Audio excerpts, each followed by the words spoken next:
Hey guys, welcome back to day 33, working out with a chronic illness or disease. I'm Thomas, and I have POTS. That's Postural Orthostatic Tachycardia Syndrome. And, oh, wait, hold on. No, this isn't a YouTube short. Wait, this is a YouTube video. This is my intro video that I've been talking about for like 2 months. Oh, alright. Well, I'm not going to be talking about what I did today. No, I'm going to be talking about how I got here and why I'm the guy posting videos online saying, welcome back to day whatever, working out with a chronic illness or disease. So how did I get here? Before I get into that, I want to just put it out there.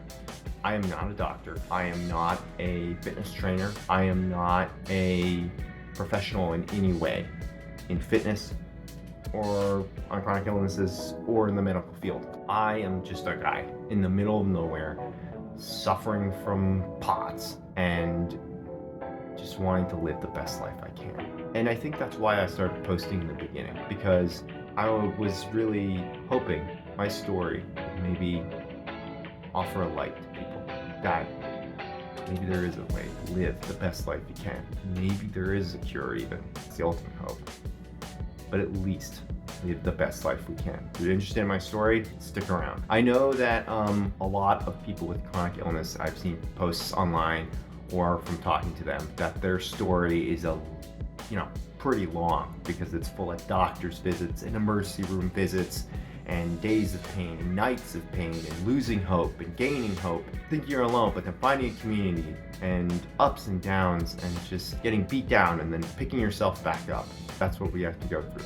Well, I'm not gonna go into every painstaking detail. I don't think anybody wants to hear that, but I did want to give just a general overview and just paint the picture of how we got to today. So it was 2021. I can't even remember. If I remember things. I can't even remember what I had for breakfast, guys. Why am I even telling this story? No. So it was 2021, and I hadn't been to the doctor in about 8 years. 7, 8 years. And in fact, the last time I had been to the doctor was for a physical to run cross country. Yeah, I ran cross country in college. So I thought I was invincible. Well, then one night I suffered a bout of anxiety, and I didn't know what it was. I mean, my heart rate went up. I was short of breath. I feel like I couldn't breathe. I was, starting to sweat. My hands were shaking. There was chest pain.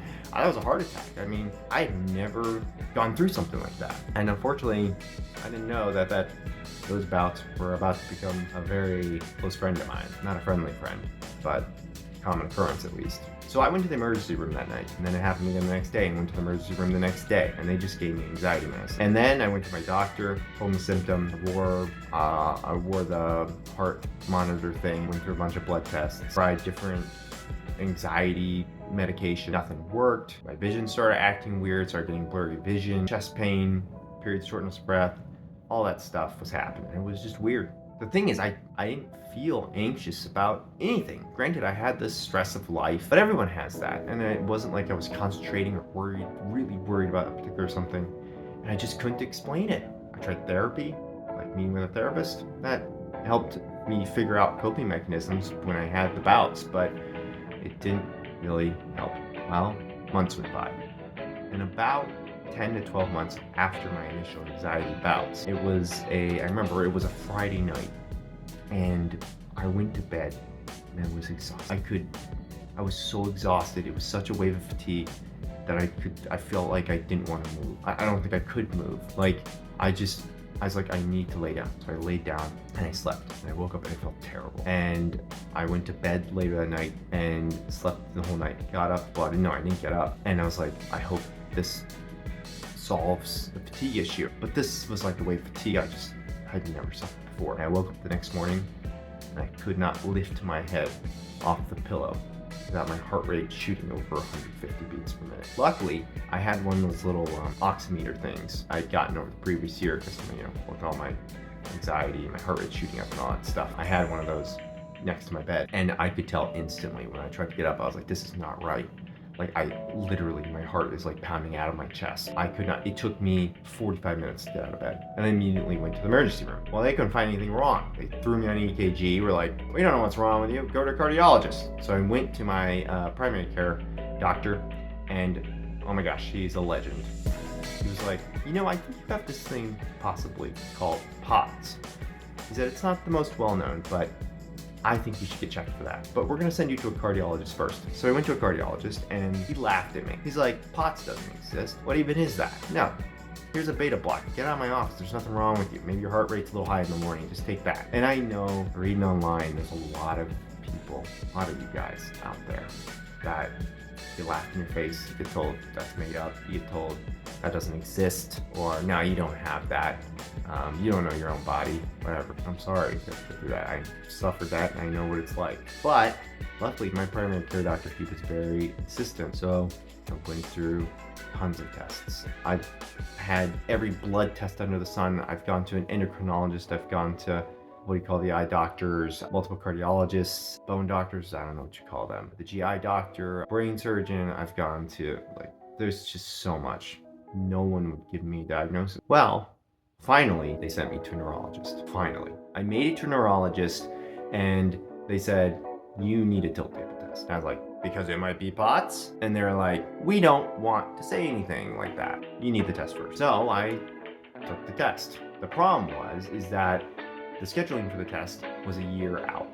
I had to wait a year before getting it. Finally got the tilt table test in 2023, December 2023. And wouldn't you know it, I was officially diagnosed with postural orthostatic tachycardia syndrome. It took me 2.5 years. And I know, again, from reading online, because I did a lot of reading online, that 2.5 years is actually pretty short for POTS symptoms, people suffering from POTS to get diagnosed. Because number one, there's generally people that don't believe it, like the cardiologist I saw. And then there's other, there's so many other problems that have the same symptom as POTS. I have a list of 20 things, I think, that I've, different symptoms that all come from POTS. And it touches on so many parts of the body and it presents itself in so many ways and so differently for so many people. You have to get tested for a bajillion other things first before you can even get diagnosed. So it's, honestly, 2.5 years actually wasn't that bad. And on top of that, I got assigned to a POTS specialist and they told me, yeah, so your bouts of anxiety that you had 3.5 years ago, where all this started, that was probably your POTS actually. Body wasn't giving enough oxygen to your brain, and then your body's freaking out and just doesn't know what to do with it. So, 2023, I was finally diagnosed with POTS. Then I started taking some medicine that they said would help. It was methadone, and it was supposed to help with the nerves, the nerves communicating. That helped a little bit, but didn't really help that much. And I kept progressing. Other symptoms kept showing up, and things honestly weren't improving. And honestly, they were in some ways getting worse. So I finally moved to a new area, got some new doctors. The first cardiologist I saw looked at me and was like, yeah, you've got POTS, but I want you to wear this heart monitor and stuff. And she had me go through the typical steps, stress test, heart monitor. And then she said, yeah, you definitely have POTS. We're sending you to a doctor specifically working on the electrical functionality of the body and the heart. And that was, I think, the best thing that happened to me. He looks at me, he's like, yeah, you definitely have POTS. You need to work on those POTS. You need to work on it. I was like, how do I work on it? And he said, well, what have you done in the past to work on your POTS? And I said, oh, I just took some medicine and took walks every day. And, not that I did them every day. I actually missed a lot. I'm not a very good patient, guys. I'm really not. He's like, no, you should be able to retrain the nerves in your body to hopefully overcome this. I'm just like, what? How? He's like, start working out. And I was like, well, how do I do that? Because I did cross country in college. I worked a lot in the gym in college. It was just after college, I got a computer job, and then I got lazy and unmotivated and sat around all day, and I lost all that. But in college, I was working on a ton. And so I have no idea how to, start small. He's like, yeah, you need to start working out. And I was like, well, how do I do that? Do I just run? And he's like, no, you don't want to run. You have POTS, man. You definitely don't want to run. And he's like, hold on. He gets me a step-by-step workout for 8 months. And he says, try this for 3 to 5 months. And if you don't see improvement, then, you don't have to do it. He said, but exercise is the best thing no matter what. Even if you're not seeing a lot of improvement, exercise will make your life better. I guarantee it. He said, but the best you can hope for is that it vastly improves your symptoms and maybe even overcomes the POTS completely.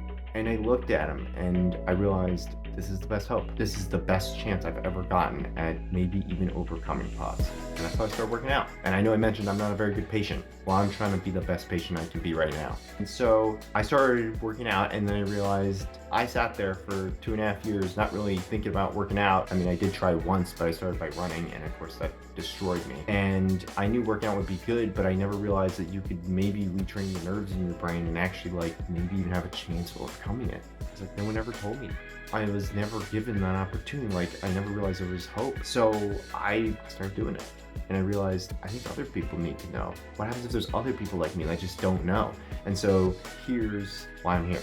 So you're probably asking like, what is workout? Well, I'm gonna post that in the links on my YouTube channel, in my about or bio or whatever it's called. I will post it, and you can essentially follow by the day number in my videos. But I will, I guess I'll start being a little more specific. I'll say week, this, day, whatever we're at, so you can follow if you want to exercise along or just want to keep tabs of where I'm at. And essentially how it works is you're supposed to work out a minimum 5 days a week, and it starts very small. I mean, in the beginning we were just doing 2 minutes of actual exercise pace, and then you have 1 minute recovery, and then another 2 minutes of exercise pace. Like that's 5 minutes of working out. That's all it was, without kind of the warm up or the cool down. That's where cardio started. But we have to start small. I think something you should all be aware of while we're on the subject of hope and visibility for POTS. I mean, I already had a comment on someone saying in a video that, wow, I didn't even know this existed until I knew a person that had it. There actually are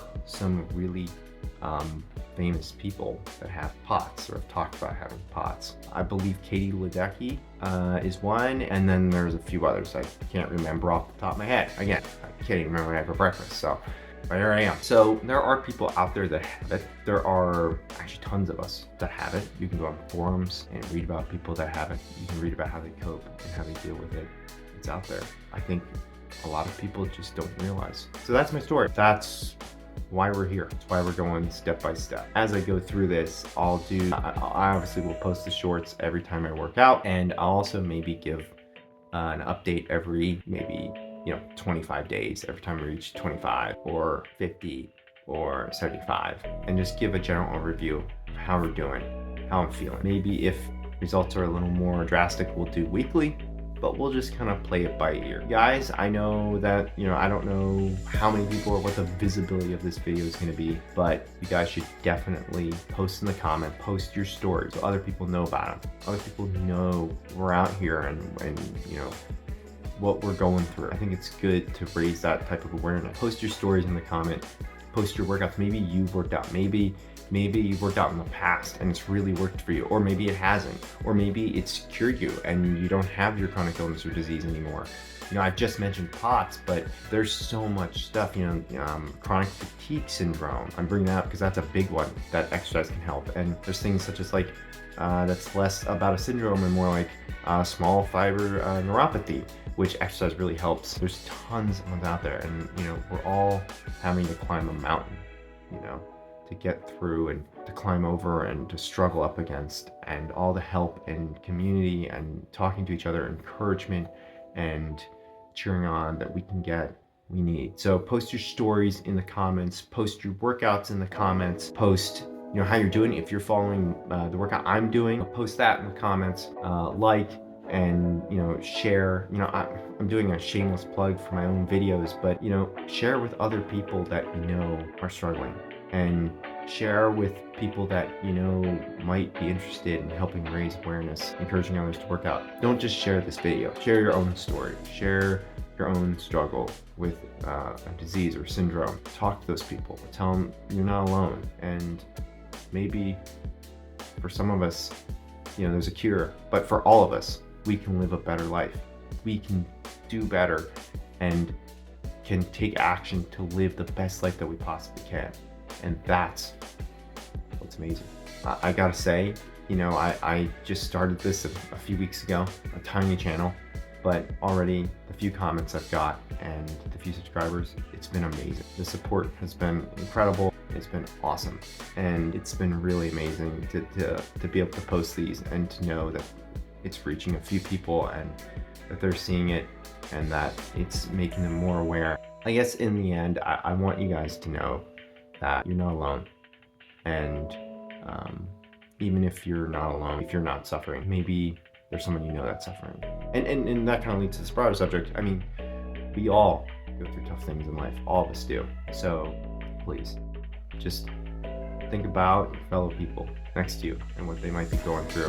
Say a kind word, show them support, be there for them, and listen, because you might not have a chronic illness or disease, but you're going through something and your neighbor's going through something.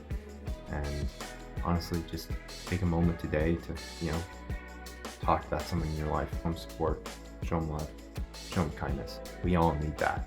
Anyway, thank you so much for the support. It's been incredible posting every day, and I want to keep posting. Again, I'm committed. I've said that. I want to make it through this 8 months, and together we can. I can, you can, we can.